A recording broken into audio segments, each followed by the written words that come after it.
வணக்கம். இப்போ பாருங்கள், ஃப்ரண்ட் பார்ட் வந்து நம்ம வந்து தைக்கும்போது நமக்கு கரெக்டான அளவு கப் ஷேப் கிடைக்கணும்னா இப்போ என்ன செய்யணும்னா, இப்போ வந்து அளவு ப்ளவுஸில் இருந்து இங்கேருந்து எவ்வளோ வைக்கிறோன்னு சொல்லிட்டு ஃபஸ்ட்டு கணக்கு எடுத்துக்கிட்டு, இப்போ வந்து இந்த இடத்துல இருந்து இந்த ப்ளவுஸில் பாருங்கள்,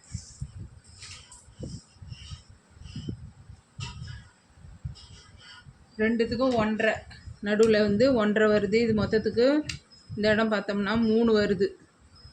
3 வருதுங்களா? இது வச்சுட்டு இதிலேருந்து இதை என்ன பண்ணணும், அளவு ப்ளஸ் வந்து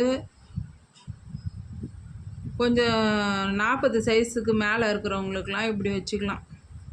இவங்க வந்து கப் ஷேப்லேயே ஷார்ப் கேட்குறவங்களுக்கு வந்து இவங்க வந்து ஷார்ப் கேட்குறாங்க. அதனால் நாங்கள் என்ன பண்ணிட்டோம், இப்போ 3.5 வைக்கிறேன் இவங்களுக்கு. நான் 3.5 வச்சுட்டேன் பாருங்கள் இந்த இடத்துல.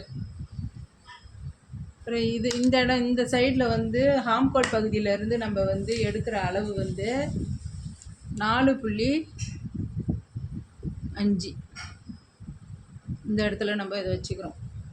இந்த பக்கத்துலேருந்து எடுக்கிற அளவு வந்து 2.5 ஒரு கோடு, ஒரே ஒரு சின்ன அளவு மேலே வருது. இப்போ ஒரு டாட்ஸுக்கும் இருக்கிற இடைவெளி பார்த்தோம்னா 2க்கு மேலே தான் வருது. 2க்கு தான் மேலே வருது.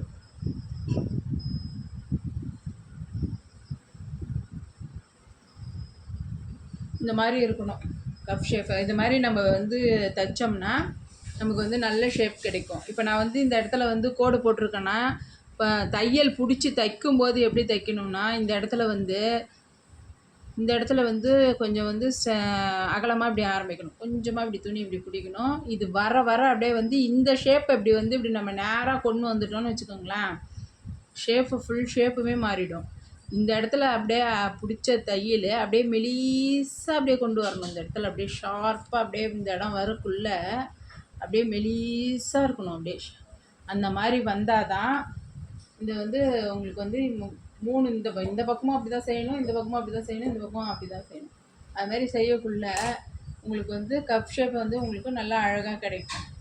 இது மாதிரி செய்யுங்க. நன்றி, வணக்கம்.